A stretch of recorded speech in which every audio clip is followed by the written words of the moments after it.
Let's do a quick unboxing of Google Pixel 11. I'm gonna show you what we can find inside the box and of course how the phone looks like. Alright, so let's get right into it. We just have to slide the package just like that over here. I'm gonna place this on a side for now. And let's take a look what we get inside. So of course over here we have our phone.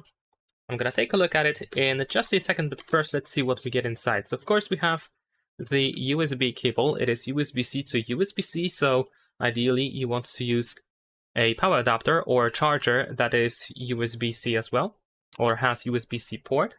So as you can see, not much is going on over here. We just have the USB cable that is used mainly for charging, but of course you can also use it to connect your Pixel 11 to another device, like your computer, for example.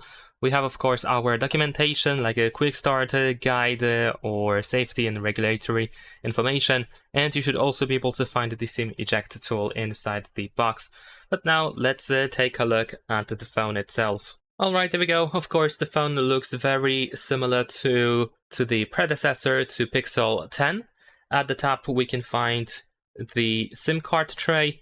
We can also find the microphone over here, and there is also a speaker hidden at the top, of course. Mainly, it is right next to the top frame, I believe. It should be somewhere over here. There we go. We can see there is like this white line. And besides that, we have buttons. We have the power button and, of course, volume buttons as well. And we have display fingerprint sensor, of course. At the back, we have our cameras. We have the camera island. We also have the LED flash or highlight. This is what it's called, actually. It is highlight. At the back, we can also find, of course, the NFC reader, which is actually apparently over here in the upper right corner somewhere, at least according to the diagram of Pixel 11. Of course, at the bottom of the phone, we can find the speaker. So if we take a look from this side like that, then here, this is supposed to be the speaker. We also have the USB-C port and the microphone. So this is how it looks like. That is pretty much it. There's nothing much going on besides these ports and buttons.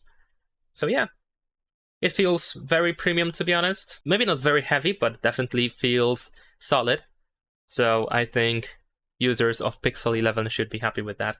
That's pretty much it. Leave a like and subscribe.